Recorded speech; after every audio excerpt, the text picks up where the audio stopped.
Hello what's up everybody, my name is Nick and welcome to my YouTube channel let me flow. Guys, आज के इस video में हम हमारी डेली लाइफ से जुड़े कुछ इंग्लिश वर्ड्स के बारे में बात करेंगे।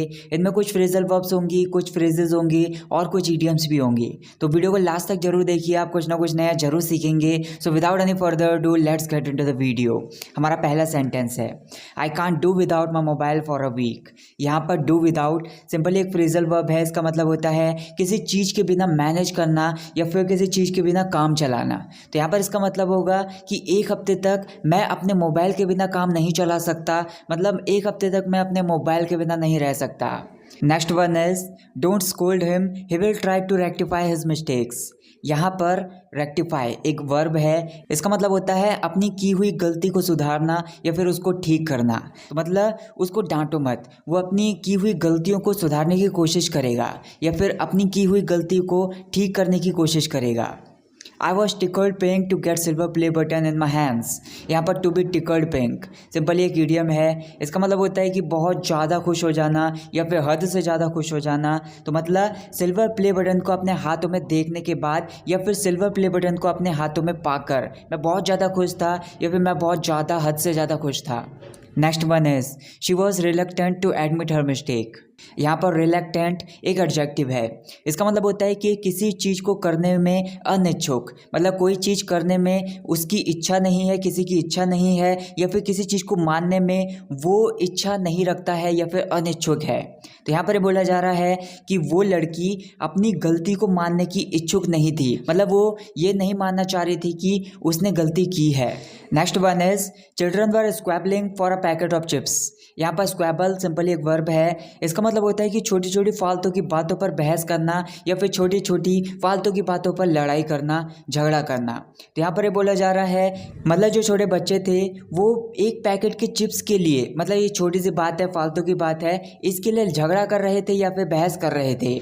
Next one is it was incredible when I got first payment from YouTube. यहाँ पर इनक्रेडिबल एक एडजेक्टिव है। इसका मतलब होता है कुछ है जो आश्चर्यजनक है या फिर अविश्वसनीय है। जब मुझे यूट्यूब से अपनी पहली पेमेंट मिली या फिर जब मेरी यूट्यूब से पहली पेमेंट आई तो ये बहुत ही ज़्यादा आश्चर्यजनक था या फिर ये बहुत ज़्यादा अविश्वसनीय था। This song became monotonous after I listen to it for about 10 times. यहाँ पर मोनोटोनस एक एडजेक्टिव है। इसका मतलब होता है कि एक ही चीज़ को बार बार रिपीट हो जाने की वजह से वो उबाऊ है या फिर वो नीरस है।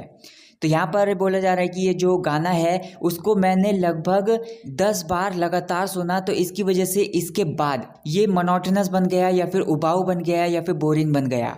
ईट food to your heart's content. यहाँ पर टू हार्ट्स कंटेंट एक फ्रेज है। इसका मतलब होता है जी भर के या फिर मन भर के। मतलब आप किसी से ऐसा कह रहे हो कि अपना मन भर के खाना खाओ या फिर जितना मन करे तुम्हारा उतना खाना खाओ, जी भर के खाना खाओ।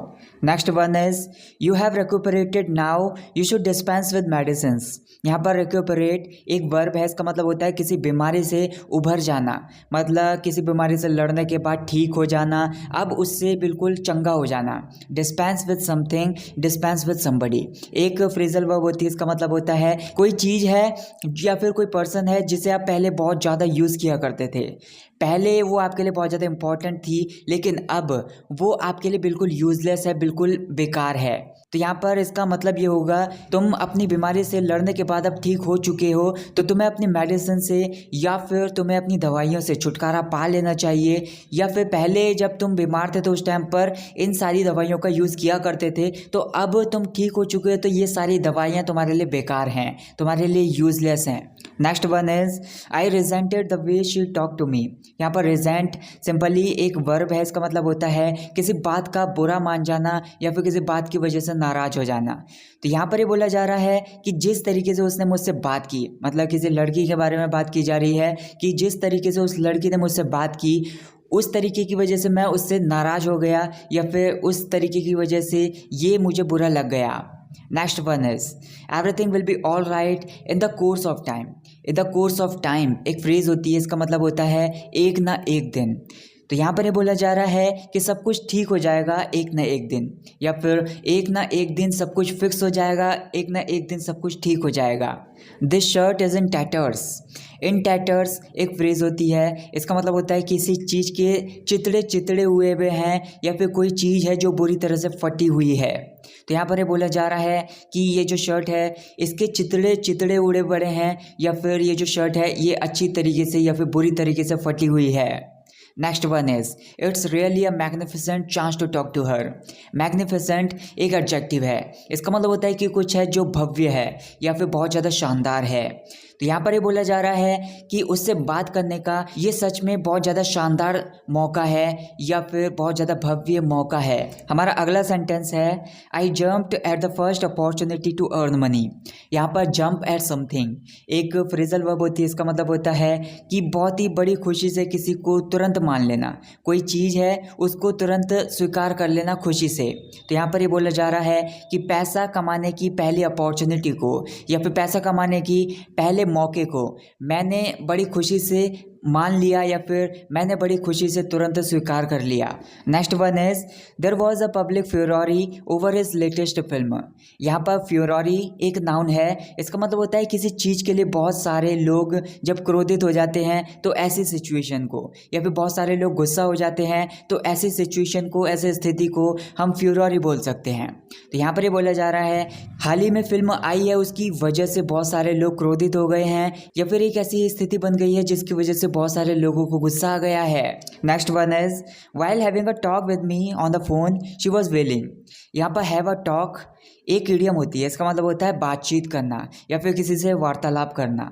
वेल एक वर्ब है, इसका मतलब होता है किसी दुख की वजह से बिलक बिलक कर रोना, या फिर किसी दुख की वजह से, किसी परेशानी की वजह से जोर जोर से रोना। तो यहाँ पर ये बोला जा रहा है कि जब वो मुझसे फ़ोन पर बात कर रही थी तो वो बहुत ज़्यादा जोर जोर से रो रही थी, या फिर उसे दुख था तो दुख की वजह से बिलक बिलक के रो रही थी या फिर जोर जोर से रो रही थी। So that's it guys for this video. Guys ये था इस वीडियो के लिए। अगर आपने ये वीडियो यहाँ तक देख ली है तो मैं चाहता हूँ कि आप कमेंट्स में 160 टाइप करके मुझे कमेंट करके बताइए, और आपके जो भी डाउट्स हैं, आपके जो भी वर्ड्स हैं, आपके जो भी सेंटेंसेस हैं उनको मुझे कमेंट करके बताइए। मैं आपके डाउट्स को अपनी वीडियोस में लेकर आपके डाउट्स को क्लियर करने की अपनी पूरी कोशिश करूँगा। So thank you so much for watching this video. I will catch you in the next video. Take care.